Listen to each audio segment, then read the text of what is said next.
ভারতীয় সেনাবাহিনীর সঙ্গেও কি জুমলা চলছে? বায়ুসেনা প্রধানের কথায় উঠছে তেমনই নানা প্রশ্ন। সরকারি সংস্থা হেলকে অর্ডার দিয়েও পাওয়া যায়নি তেজস MK-1A ফাইটার জেট। প্রতিরক্ষা মন্ত্রীকে পাশে বসিয়ে air chief marshal Amarpreet Singh এমনটাই জানিয়েছেন।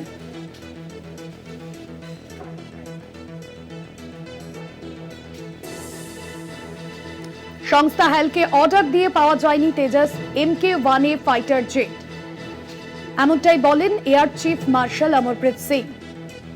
কি বলেছেন তিনি শোনাবো। Be some recognition.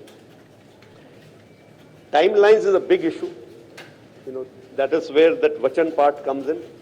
So once a timeline is given, not a single project that I can think of has been completed on time. So this is something where we have to look at.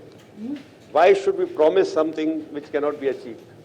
While signing the contract itself, some of the times we are sure that it is not going to come up. But we just sign the contract. उसके बाद देखेंगे क्या करना है। আপনাদের শোনালাম কি বললেন তিনি। এই নিয়ে আরো বিস্তারিত জানবো। আমার সঙ্গে রয়েছেন আমাদের পলিটিক্যাল এডিটর আশিস চট্টোপাধ্যায়। আশিস দা, বায়ুসেনা প্রধানের কথায় নানান প্রশ্ন সামনে আসছে, তার যে বক্তব্য যে শোনালাম আমরা দর্শকদের, কি স্পষ্ট হচ্ছে মূলত কি বার্তা তিনি দিতে চাইলেন?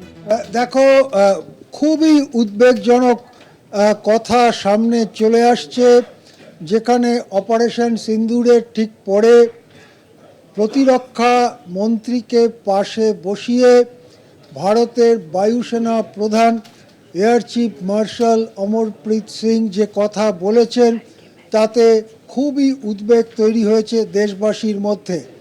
কি বলেছেন অমরপ্রীত সিং? সহজ কথায় তার কথাটা হচ্ছে এই যে বায়ুসেনা যখন কোনো যন্ত্র, কোনো অস্ত্র বা কোনো যুদ্ধ বিমানের অর্ডার দেয়, সেই অর্ডার দেয়া হয় ঠিকই, কিন্তু কখনো সেটা সময়ে সরবরাহ করা হয় না। এরই অন্যতম উদাহরণ হিসেবে বলা হয়েছে যে হেল নামে কোম্পানিকে যে লাইট ফাইটার জেট এয়ারক্রাফটের অর্ডার দেওয়া হয়েছিল, যে এয়ারক্রাফটের নাম হচ্ছে তেজস MK-1A। এই ফাইটার এয়ারক্রাফটগুলো লাইট কমব্যাট এয়ারক্রাফট, এগুলো গত বছরের মার্চের মধ্যেই সরবরাহ করার কথা ছিল, কিন্তু আজকের দিন পর্যন্ত একটি বিমানও সরবরাহ করা হয়নি। কতগুলো বিমানের অর্ডার দেওয়া হয়েছিল? বলা হয়েছে এই Tejas MK-1A light combat aircraft এরকম 83টি বিমানের অর্ডার দেওয়ার কথা ছিল, যে অর্ডার দেওয়া ছিল, যা সরবরাহ হওয়ার কথা ছিল গত বছরের মার্চে। এমনকি এই তথ্য সামনে আসছে যে ভারতীয় বিমান বাহিনীর যতগুলো স্কোয়াড্রন থাকা উচিত তার থেকে অনেক কম স্কোয়াড্রন আছে। আমরা সেই ব্যাপারে আমরা সাংবাদিকের আমরা বিনয় সুলতানের আমরা এক্স হ্যান্ডেলের একটা পোস্ট আমরা এখানে দেখাবো, কলকাতা টিভিতে আমরা দেখাবো। তাতে তিনি দাবি করছেন যে ভারতীয় বায়ুসেনার 42টি স্কোয়াড্রন থাকার কথা, কিন্তু রয়েছে মাত্র 31টি। এই যে খবরটি সাংবাদিক বিনয় সুলতান যে খবরটি বলেছেন তার এক্স হ্যান্ডেল পোস্টে, সেটা আমি চেক করেছিলাম এবং আমিও দেখেছি যে এই কথা ঠিক, যেটা একটু ঘাটাঘাটি করলে পাওয়া যাচ্ছে মিলিটারি তথ্য থেকে যে হ্যাঁ 42টি স্কোয়াড্রনের মধ্যে মাত্র 31টি স্কোয়াড্রন আছে। এখন একটি স্কোয়াড্রনে কতগুলি এয়ারক্রাফট থাকে?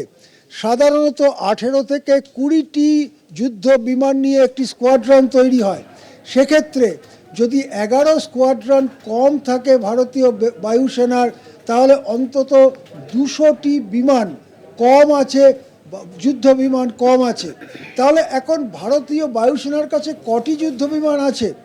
একটি সূত্র জানাচ্ছে, নির্ভরযোগ্য সূত্র জানাচ্ছে যে ভারতীয় বায়ুসেনার কাছে এখন মাত্র 550 থেকে 600টি যুদ্ধ বিমান আছে। এই বিশাল দেশে এত বায়ুসেনার ঘাঁটি, এত ইত্যাদি ইত্যাদি, মাত্র 550 থেকে 600টি আছে। এটা মনে রাখা দরকার যে এই যে যতগুলো বিমান আছে তার প্রত্যেকটি দরকারে লাগলে এখনই কাজে লাগানো যায় না। অনেক ইস্যুস থাকে, হয়তো টেকনিক্যাল স্ন্যাক থাকে বা মেনটেনেন্সে থাকে, ধরে নেওয়া হয় যে 4 ভাগের 1 ভাগ সঙ্গে সঙ্গে কাজে লাগানো যায় না। সেই দিক থেকে দেখলে 600টি যুদ্ধ বিমান কি যথেষ্ট, যেখানে এতগুলো দেশের সঙ্গে ভারতের সীমান্ত রয়েছে? এই ক্ষেত্রেই একজন প্রাক্তন রিটায়ার্ড উইং কমান্ডার তিনি কি বলেছেন আমরা দেখাবো।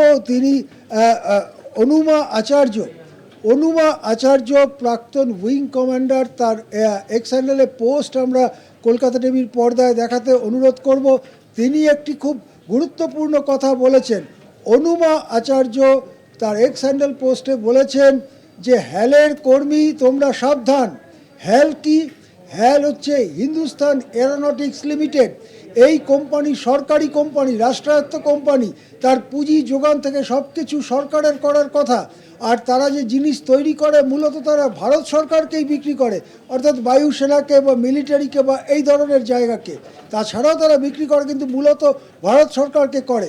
সেই হিন্দুস্তান এরোনটিক্স লিমিটেডের কর্মীদের উদ্দেশ্যে অনুমা আচার্য বলছেন যে আপনারা খেয়াল করবেন, আপনাদের সময়সীমা যে ফেল করছে, আপনারা যে ঠিক সময় দিতে পারছেন না, এইটাকেই ব্যবহার করে এই হ্যাল কোম্পানিকে বেসরকারিকরণ করবে না তো সরকার?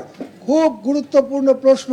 কিন্তু শেষ পর্যন্ত যেটা বলা যায়, এত রক্ত দিয়ে সিঁদুর বইছে, একেবারে ঘরে ঘরে সিঁদুর পৌঁছে দেওয়ার উদ্যোগ, কিন্তু তার মধ্যে দেখা যাচ্ছে খোদ বায়ুসেনা প্রধানই বলছেন তাদের অস্ত্রশস্ত্র সরবরাহ করা হচ্ছে না, তাদের যত বিমান থাকা উচিত, যুদ্ধ বিমান থাকা উচিত, তার থেকে অনেক কম রয়েছে। গোটা দেশবাসীর পক্ষে এটা কি যথেষ্ট উদ্বেগের কারণ নয়? একদমই। ধন্যবাদ জানাবো আশিস দা আপনাকে। আমাদের পলিটিক্যাল এডিটর আশিস চট্টোপাধ্যায় ছিলেন আমাদের সঙ্গে।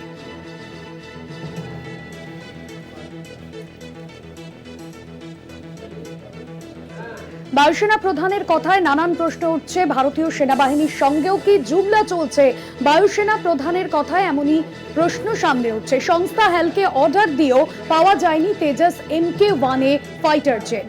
আর এমনটাই বললেন air chief marshal Amarpreet Singh, এবং পাশাপাশি তিনি পোস্টও করেছেন।